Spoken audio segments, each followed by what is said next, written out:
El Senado completó el trámite parlamentario de la rendición de cuentas y la convirtió en ley sobre las 6 de la mañana de hoy, cerrando más de 3 meses de debates y polémicas políticas y sociales. A última hora, el oficialismo agregó otros 50 millones de pesos adicionales para la Universidad de la República, cuyos sindicatos decidieron de todas maneras mantener la huelga y las ocupaciones al menos hasta mañana. También definieron mantener la movilización junto a la Coordinadora de Sindicatos de la Enseñanza del Uruguay, concentrándose hoy a las 18 horas en la UDELAR para marchar hacia el Palacio Legislativo. En este contexto, los sindicatos de secundaria, UTU, Formación Docente y UDELAR resolverán el fin de semana si mantienen o no la huelga y las ocupaciones o continúan el conflicto por mayores recursos y contra las reformas con otras medidas de fuerza.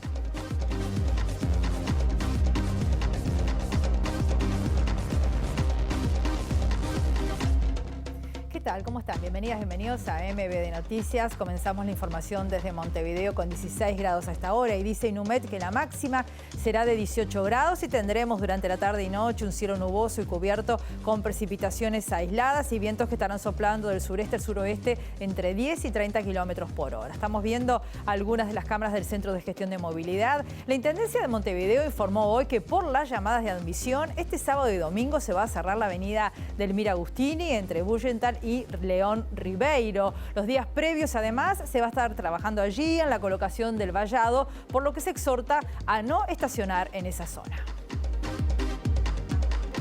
Y ahora compartimos con ustedes otros titulares de la jornada.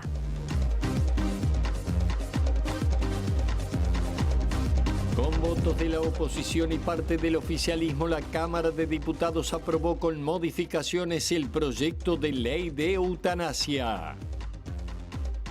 Realizan pedido de informes al MIDES para que responda sobre las irregularidades constatadas en la ONG Uruguay Adelante.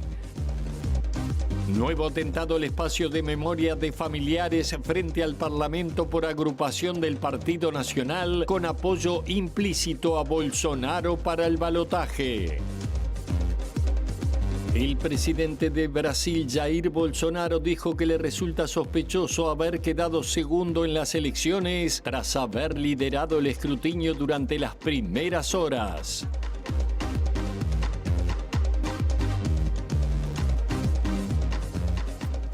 Como decíamos en la portada, en la madrugada de este jueves se terminó de votar el proyecto de ley de rendición de cuentas en el Senado tras una larga jornada de debate que incluyó cruces entre el oficialismo y la oposición por la asignación de recursos para el MIDES, los medicamentos de alto precio y modificaciones a la ley de medios, entre otros. El Senado asignó una nueva partida para la Universidad de la República de 50 millones de pesos que se suman a los 160 ya reasignados y que buscan compensar la pérdida del complemento del Fondo de Solidaridad, pero la UDELAR sigue en huelga, al menos hasta mañana, con varios servicios ocupados.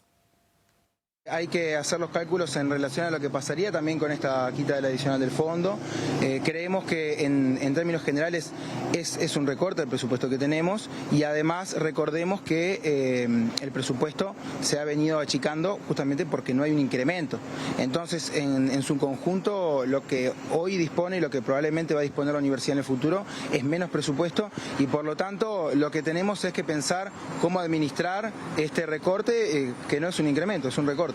Los docentes de la UDELAR denuncian que hubo muy poco margen de negociación pese a reiterar en múltiples oportunidades la solicitud de entablar una mesa de diálogo. La convocatoria a los gremios, al Ministerio de Trabajo, se realiza recién el día de ayer, a pesar de que lo venimos solicitando hace meses. La universidad fue llamada a conversar muy tarde, justamente cuando en realidad estaba muy avanzada los cálculos en el presupuesto y por lo tanto no tuvimos la posibilidad de tener un diálogo real. Y sin embargo, nosotros reconocemos que incluso en el día de ayer aparecen partidas incrementales, en realidad. Entonces, un poco lo que nuestra evaluación tiene que ver con eso. Los sindicatos de la educación nucleados en la Coordinadora de Sindicatos de la Enseñanza del Uruguay mantienen para esta tarde la convocatoria a una movilización que marchará desde la explanada de la UDELAR hacia el Parlamento. Y el Sindicato Único de Telecomunicaciones rechazó las modificaciones al artículo 56 de la Ley de Medios porque, entre otras cosas, le cede la línea de negocio de datos fijos y acceso a Internet de Antel a la competencia privada.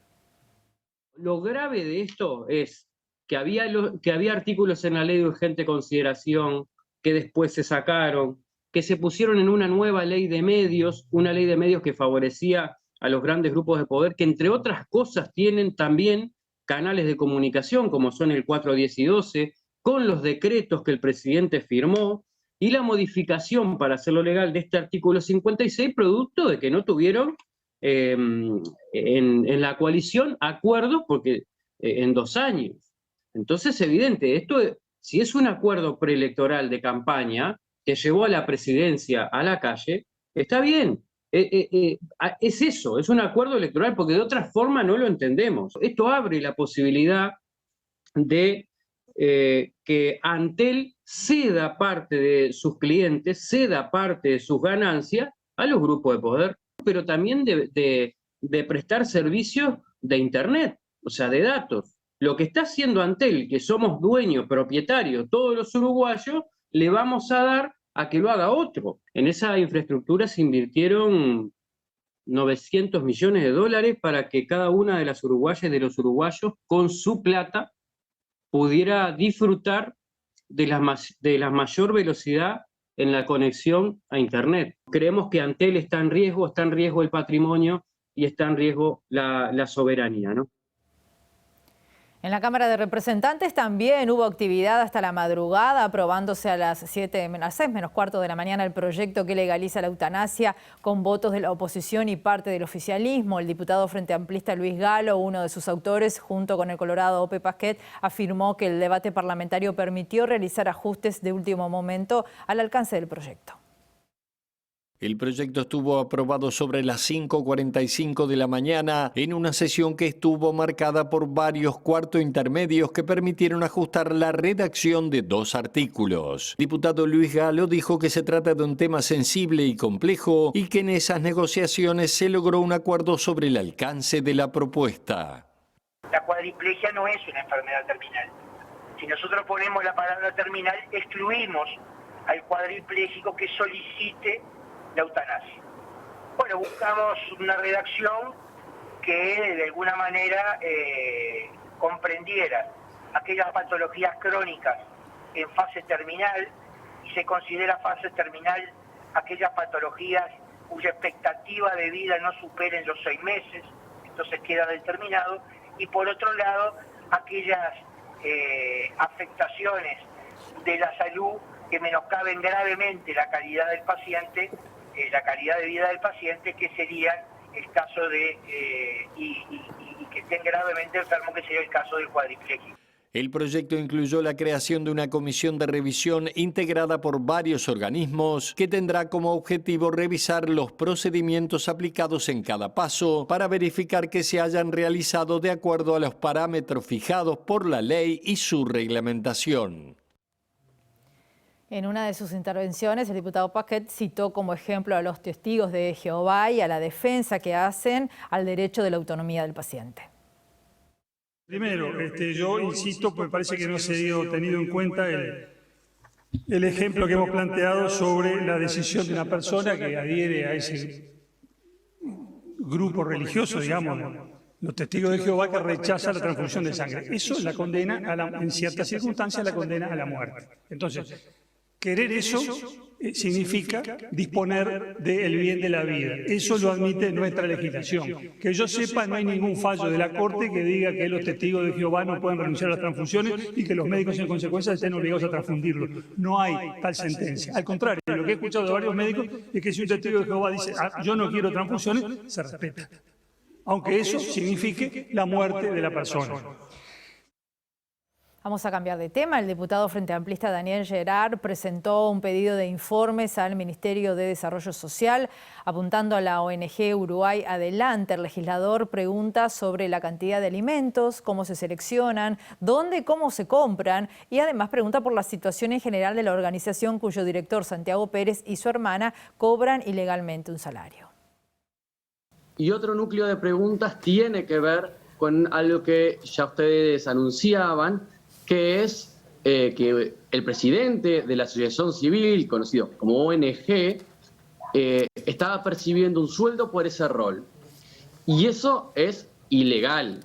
Parece que se es muy fuerte con los débiles y muy condescendientes con los fuertes. La lupa puesto en la información, en que esté todo en regla, referida a las ollas. Estamos hablando de militantes, ¿verdad?, que hace 2 años y medio, en plena pandemia, arriesgando su salud, dando de su tiempo, están siendo solidarios, combatiendo el hambre y la carestía en nuestro país. Pero por otro lado, no cayó por ahora el convenio con Uruguay Adelante, que violó la ley. No es habría violado, no, violó la ley. Recibimos el primer móvil del mediodía, es el caso de nuestro periodista Luca Veloz. Buen mediodía para ti, Luca. ¿Por dónde estás? Contanos. Buen mediodía, Rosina. Estamos en la zona de Camino Carrasco y Felipe Cardoso, en el CEA 255, Las Canteras. Los centros asociados a escuela, por eso lleva el nombre de la escuela 255 a la que estamos pegadas, son unos centros de UTU que ahora se han transformado. Por ejemplo, en los centros María Espínola. A partir de la huelga que están llevando adelante los docentes de UTU, se está ocupando este centro. Bueno, se señala que la transformación educativa precariza la pedagogía que se imparte aquí en la educación pública y en la UTU. Además reclaman porque los estudiantes no tengan que tener clases en contenedores, están reclamando también mayor seguridad, un cerramiento, un portero. Parte de los reclamos que hacen los docentes aquí y están ocupando este centro, reiteramos. Estamos con Lorena y con Valeria, integrantes del núcleo educativo. Es parte de la huelga de AFUTU Regional Montevideo. Sí, buenas tardes. Sí, forma parte del conflicto que llevamos adelante, que es un paro por tiempo indeterminado, como bien decías, una huelga que comenzó en el día de ayer, continúa hoy, mañana, incluso el sábado, que ese día tenemos la asamblea. Resolveremos la continuidad de medidas, cuáles y cómo. Ustedes tienen planteos concretos contra la transformación educativa. ¿Qué es lo que está generando en la UTU, en la forma de estudiar y de enseñar? Bueno, en el caso en particular de este centro educativo, nos parece muy preocupante que a partir de este año se convirtió en un centro María Espínola y por lo tanto los estudiantes y las estudiantes están acá en un tiempo extendido, pero no se les dan las garantías para que la educación sea realmente de calidad. Como tú mencionabas, no tenemos un cerramiento, tenemos una cañada al lado donde los estudiantes pueden caerse, los salones son contenedores donde las ventanas no se pueden abrir y además cuestiones de seguridad como que no contamos con un portero y nos faltan cargos de adscripción. Estos reclamos los venimos planteando desde el núcleo desde hace meses.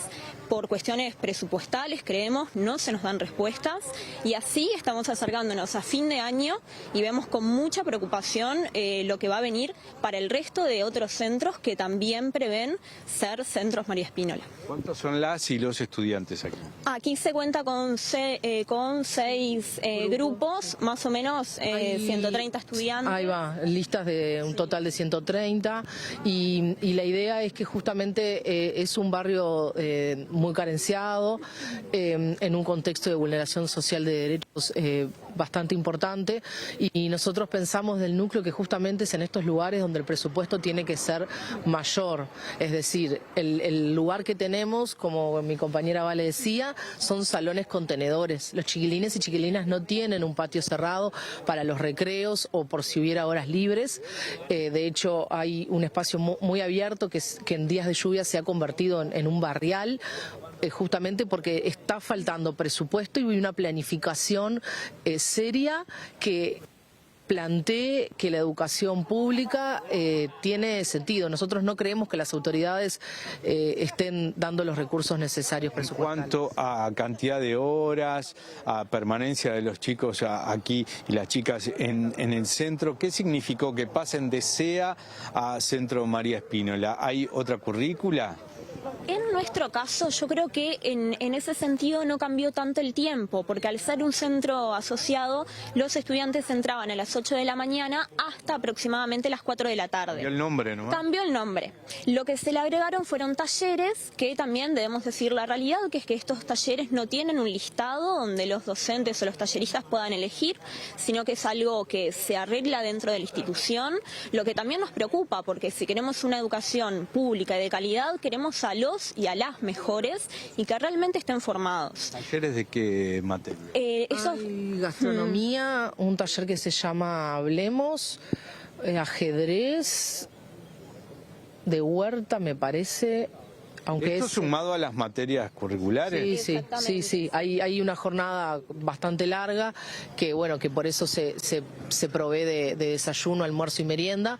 Una de las cosas que queremos aclarar también es que en el día de hoy hubo estudiantes que concurrieron a almorzar, es decir, nosotros en ningún momento les sacamos el alimento a los chiquilines y chiquilinas, es decir, que hay algunos discursos que no son ciertos que queremos también combatir. Los docentes y funcionarios de AFUTU estamos a favor de la educación pública y de que los chiquilines garantizar sus derechos, así que no hubo nadie que quisiera venir a comer que se quedara sin el plato. Agradecemos por recibirnos y bueno, ya llegó la notificación del Ministerio de Trabajo y Seguridad Social, los docentes están reunidos, hay un plazo, ustedes saben, para que desalojen, vendrá también el Ministerio del Interior, en este caso están en asamblea tratando este tema.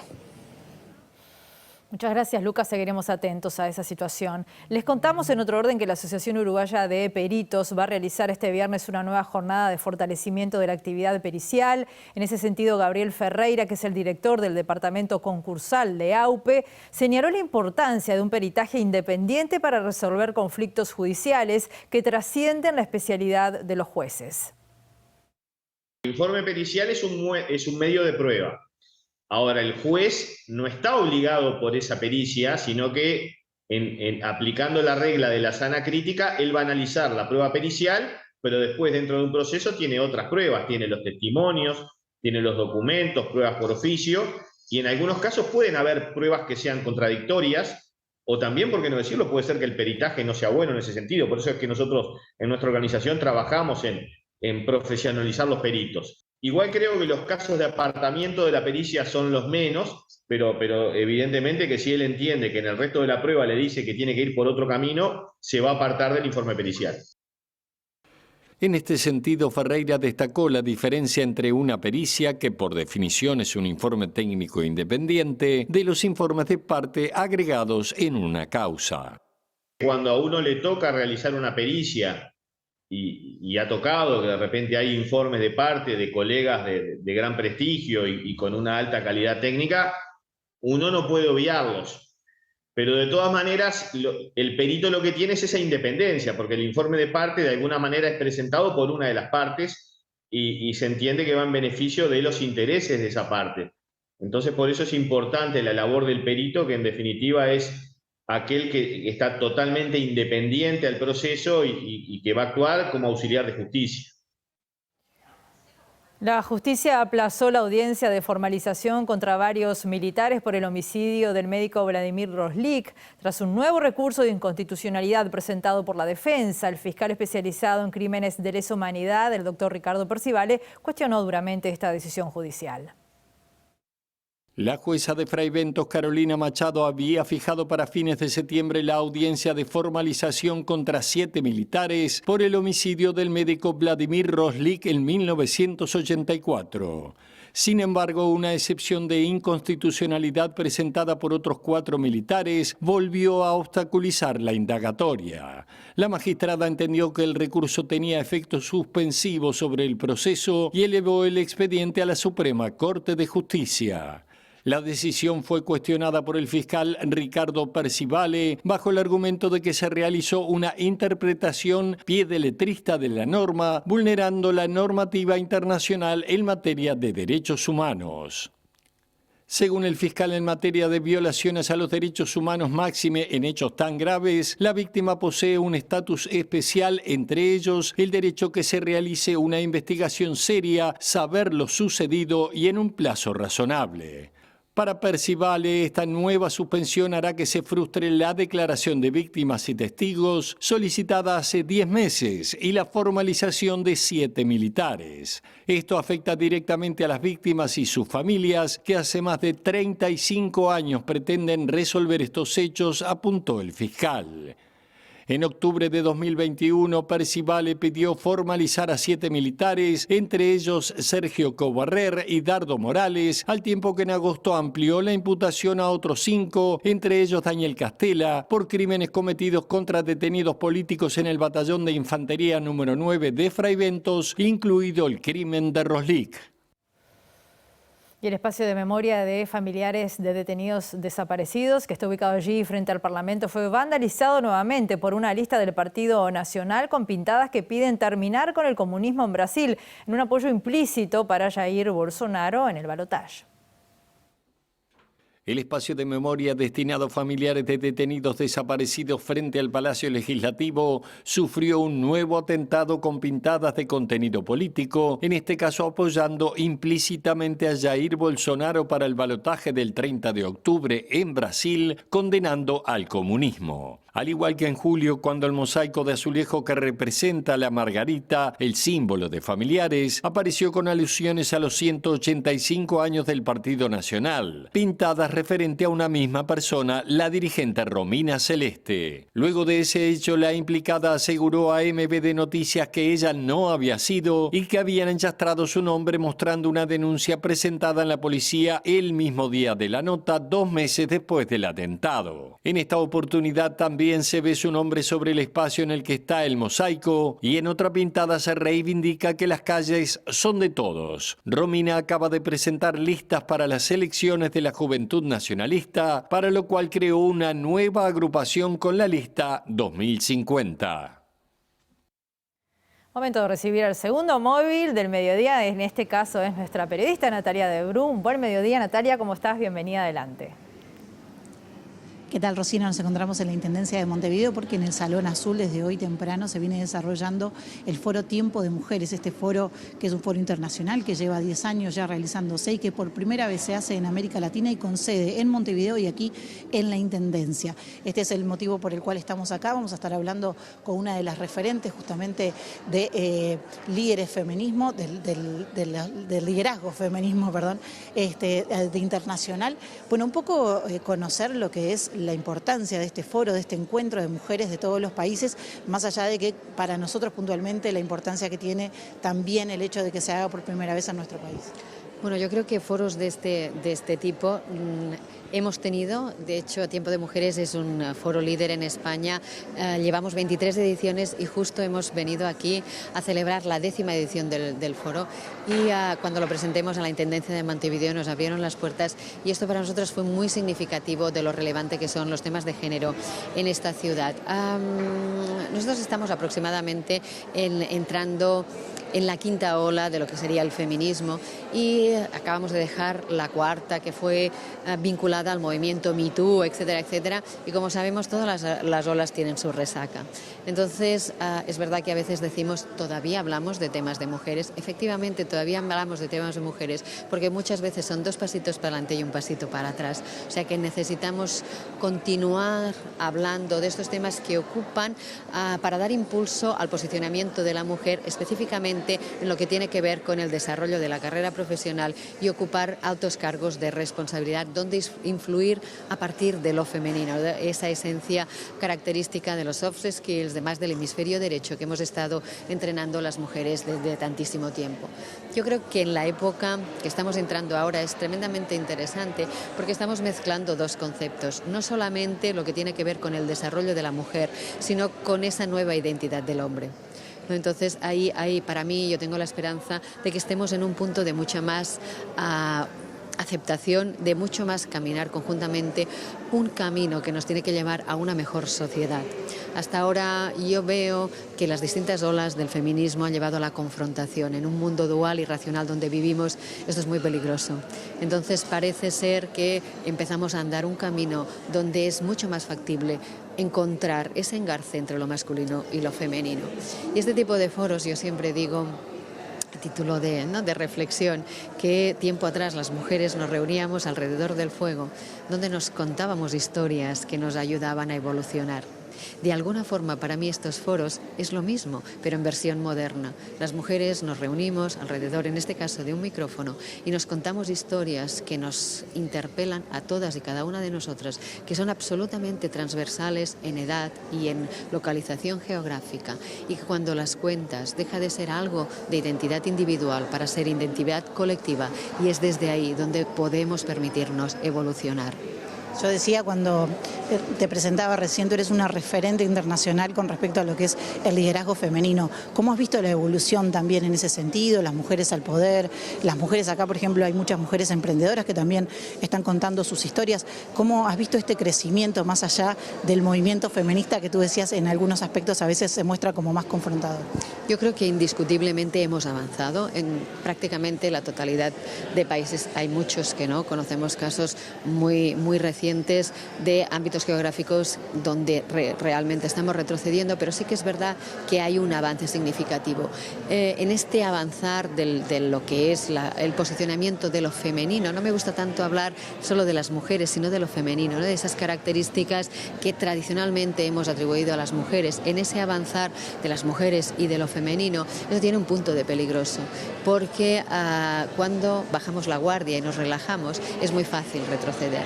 Entonces, sí hemos avanzado, efectivamente, pero si ves estadísticas, las estadísticas, ¿no? Los datos matan al relato, ¿no? Entonces tú ves que si hay 198 países en el mundo, ni tan solo el 10% son dirigidos por mujeres. Si miras las estadísticas de posicionamiento de la mujer directiva en las organizaciones, hemos vuelto a datos de 2008.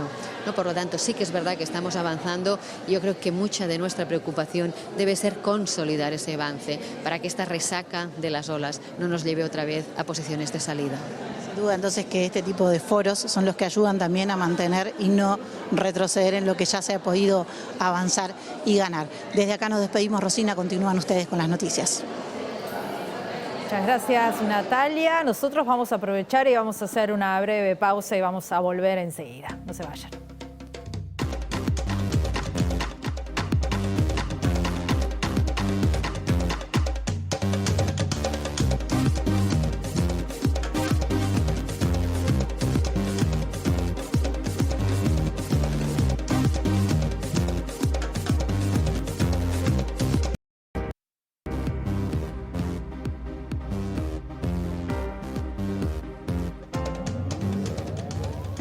Segundo bloque de MBD Noticias. Continuamos con información con 18 grados aquí en Montevideo. Y les contamos que hay un leve aumento en la mortalidad de mujeres a causa del cáncer de mama aquí en nuestro país, con un promedio de 2.000 fallecimientos por año. El director del Instituto Nacional del Cáncer, Robinson Rodríguez, dijo hoy que con un diagnóstico oportuno se cura hasta el 80% de las personas afectadas y anunció que junto a la Comisión Honoraria de Lucha contra el Cáncer están realizando diferentes talleres con mujeres de Montevideo y del interior justamente para concientizar sobre esta enfermedad.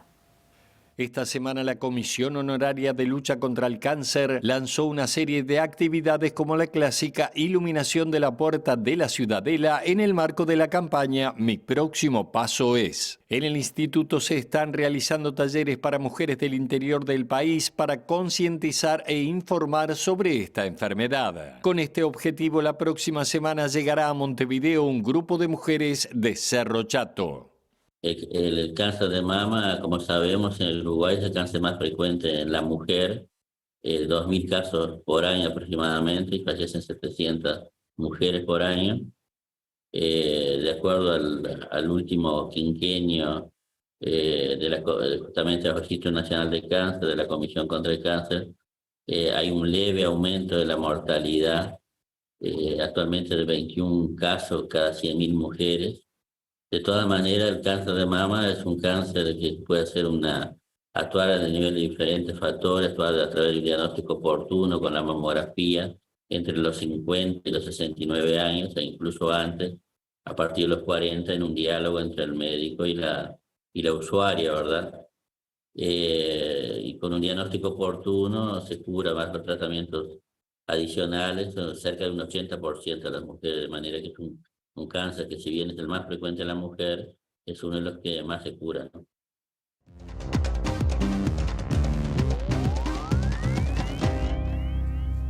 En Brasil, el presidente Jair Bolsonaro sembró dudas sobre el escrutinio de las elecciones del pasado domingo, en las que quedó segundo detrás del líder del PT, Lula da Silva, al recordar que los lideró gran parte de tiempo antes de que favorecieran a su rival. En una transmisión en directo en sus redes sociales, Bolsonaro manifestó su extrañeza sobre el cambio que se produjo en las tendencias del vencedor durante el escrutinio y dio a entender que parecía fruto de un algoritmo programado. Parece que si tuviéramos otros 5 minutos más de escrutinio, nuestro oponente habría ganado en la primera vuelta, dijo Bolsonaro, quien lideró la votación durante la mayor parte del tiempo hasta con 4 puntos de ventaja, mientras que Lula apareció en el primer lugar con el 70% de los votos escrutados y terminó primero con 48% frente al 43% del presidente. Bolsonaro citó las elecciones de 2014 en las que Dilma Rousseff venció al centrista Aécio Neves con una estrecha diferencia tras comenzar perdiendo y recordó las sospechas de fraude que surgieron entonces. Hasta el gráfico de la evolución del escrutinio, teniendo en cuenta el porcentaje de votos que era computado, mostró una figura geométrica uniforme, muy típica de algoritmos y muy parecida a la de 2014, manifestó el mandatario, quien sin embargo no llegó a poner en duda la transparencia del sistema electoral, como lo venía haciendo antes de las elecciones, ni a desconocer el resultado, lo que se temía que podía ocurrir si perdía. Jair Bolsonaro también criticó a las firmas encuestadoras que llegaron a prever la elección de Lula en la primera vuelta y las acusó de haber intentado manipular a los electores de mala fe. Nos vamos, los esperamos a las 19 en nuestra edición central. Que pasen ustedes muy bien.